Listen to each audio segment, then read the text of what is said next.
ইমাম আহমদ ইবনে হাম্বল রহমাতুল্লাহ আলাইহি ওযু করতেছে। কি করতেছে? চলন্ত পানির মধ্যে।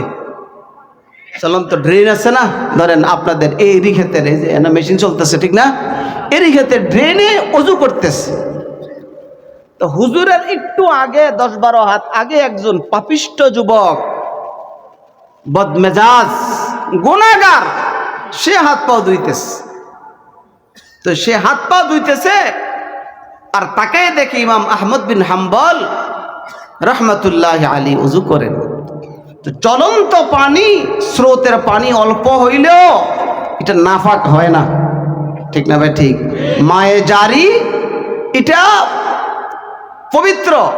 তো সে যুবক গুনাহগার মনে মনে ভাবতেছে, আরে হুজুরে আল্লাহওয়ালা মানুষ, আমার ব্যবহারের পানিটা হুজুরের কাছে যাইতেছে, এটা তো একটা বেয়াদবি হইতেছে। দেখছেন তার চিন্তাটা কি? একটা বড় চমৎকার একটা সুন্দর চিন্তা, হুজুরের মহব্বত করতেছে, ঠিক না? ঠিক না? তো সে হাত পা ধোয়া বন্ধ করে দিচ্ছে। বন্ধ করে হুজুরের চেয়ে আরো 5-7 হাত ওই দিকে চলে গেছে, যে আমার জুটা পানি যেন হুজুরের সামনে না যায়, হুজুরেরটা আমার কাছে আসুক। সুবহানাল্লাহ, এই একটা মহব্বত। কিন্তু মহব্বতের পরে যুবক জানতো না, যে মহব্বত করেছে, দিনের বেলায় কাজ করেছে, রাত্রে যে তার জিন্দগির শেষ রাত হইতে পারে কিনা বলেন? এই জিন্দগির শেষ রাত সে জানতো না। বিছানার ঘরে যখন ঘুমিয়ে পড়ল, মালিক আর ঘুম তার ভাঙতে দিল না। ওই রাতে ইন্তেকাল হয়ে গেল।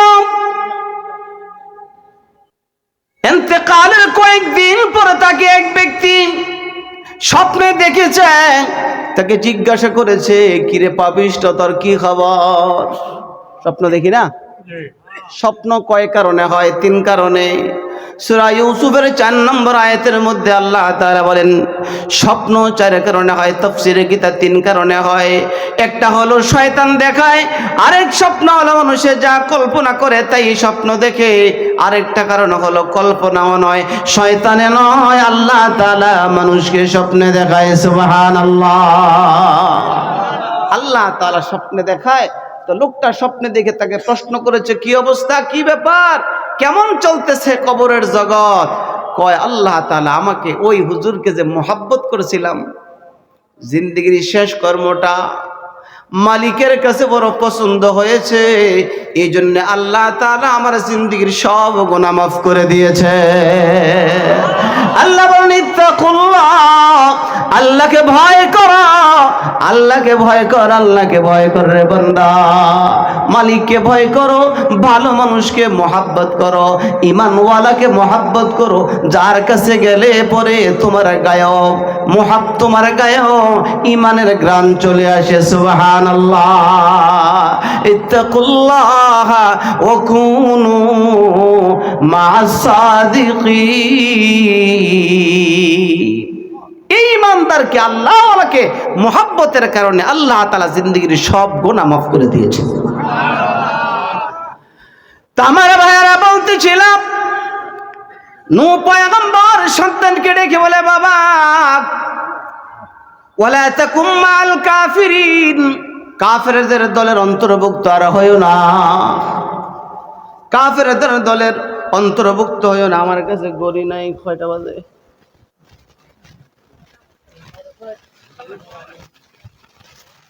তো ছেলে দুষ্টার দুষ্টা আসলে বদনসিব। আসলে কি সে কি বলতেছে? কালা সাবি ইলা জাবালি ইয়াসিমুনি মিনাল মা। আল্লাহর পয়গম্বরকে ডেকে বলে, বাবা আপনি পানির যে আযাবের ভয় আমাদেরকে দেখাইছেন, আমাকে বলেছেন পানি আসবে, ঢেউ আসবে, বন্যা হবে, যে আপনি ভয় দেখাইছেন, পানি হইলে আর কি পরিমাণে হবে? 88 হবে, আর না হয় 98 হবে, আর না হয় 4 হবে, ঠিক না বেটি? এটা তো দেখছি, এর আগে আপনারা হয়তো বা দেখছেন, এর বেশি কি আর হবে? না হয় 2 4 5 হাত হইব, আমার বিল্ডিং তো 5 তলা, অসুবিধা কি? ঠিক না?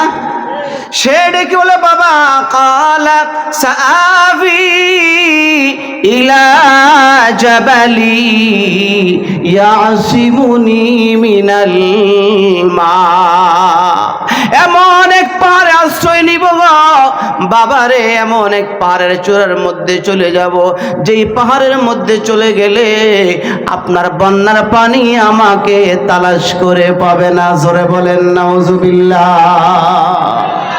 আমাকে নাজাত দিয়ে দিবে। কয় আপনার এই পানি থেকে ইলা জাবালি ইয়াসিমুনি মিনাল মা। তাফসীরের কিতাবের মধ্যে লিখছেন, যেই পাহাড়ের মধ্যে সে দাঁড়িয়েছিল ওই পাহাড়ের আরো 40 হাত উপরে দিয়ে ঢেউ চলে আসছে। কন্যা সুবহানাল্লাহ। ক্ষমতা আছে আল্লাহ তাআলার কুদরতের উপরে হাত দেওয়ার ক্ষমতা আছে কাহারু? নূহ পয়গম্বর ডেকে বলে বাবা রে কেনান, তোকে কেউ রক্ষা করতে পারবে না। তিনি ডেকে বলেন, কালা লা আসিমাল ইয়াউমা মিন আমরিল্লাহি ইল্লা মান রাহিম। রহমানুর রহিম আল্লাহ তাআলার দয়ার মায়ার ভালোবাসা ছাড়া, মালিকের অনুগ্রহ ছাড়া আজকে মালিকের আযাব থেকে কেউ তোমাকে রক্ষা করতে পারবে না। জোরে বলেন না সুবহানাল্লাহ। কারো ক্ষমতা আছে বাঁচাই রাখার? কারো ক্ষমতা নাই। এজন্য নূহ পয়গম্বর বলেন, না না, তোমাকে কেউ বাঁচাইতে পারবে না। লা আসিমাল ইয়াউমা মিন আমরিল্লাহি ইল্লা মান রাহিম ওয়া হালা বাইনাহুমাল মাওজু ফাকানা মিনাল মুগরাকিন। আল্লাহু আকবার। ঢেউ চলে আসলো, যে তার এত কলিজাটা এত বড় ছিল, তার মেরুদণ্ডের হাড্ডিটাই ছিল 80 হাত লম্বা। জোরে কন্যা সুবহানাল্লাহ। ভাবছে কি হইব আর, পানি আসলে বা কটুকু হইব। আমার কাছে তো স্পষ্ট এই কয়েকটা বন্যাই তো আমি দেখছি, ঠিক না ভাই? ঠিক। পানি হইলে আর কতটুকু হবে, এই ছিল তার চিন্তা ধারণা। কিন্তু আল্লাহ তাআলা যা বলেন তাই যে হয়, এই ধারণা তার ছিল। আল্লাহ তাআলা গজব থেকে কেউ বাঁচাইতে পারবে না। বাবা বলার পরও সে আর আসলো না। পরিশেষে কি হলো, আল্লাহ তাআলার নবী হযরত নূহ আলাইহিস সালাতু ওয়াস সালাম সন্তান দো, ঠিক না, মায়াকে দিয়েছেন।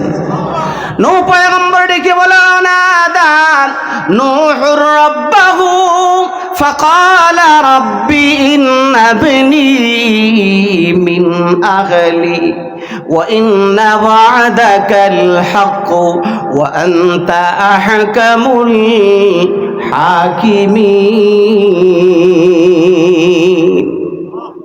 নূহ পয়গম্বর ডেকে বলে, ওয়ানাদা নূহুর রাব্বাহু, পয়গম্বর ডেকে বলে, আল্লাহ মায়া মোহাব্বত আপনি দিয়েছেন। ফাকাল রাব্বি ইন্না ইবনি মিন আহলি, আল্লাহ এটা না আমার সন্তান। জোরে কন্যা সুবহানাল্লাহ। এটা আমার পরিবারের, আমার কলেজার টুকরা সন্তান। মালিক রে, আপনি রক্ষা যদি না করেন, এটা না আমার সন্তান। আল্লাহ আপনার ওয়াদা তো সত্য। আপনি এক জায়গায় বলছেন তোমার পরিবারে যারা, তাদেরকে তুমি আমি রক্ষা করব। আল্লাহ আপনার ওয়াদা তো সত্য। ওয়া ইন্না ওয়া'দাকাল হাক্কু ওয়া আনতা আহকামুল হাকিমিন। আল্লাহ আপনি হাকিমদের মধ্যে থেকে সবচেয়ে বড় হাকিম। সুবহানাল্লাহ।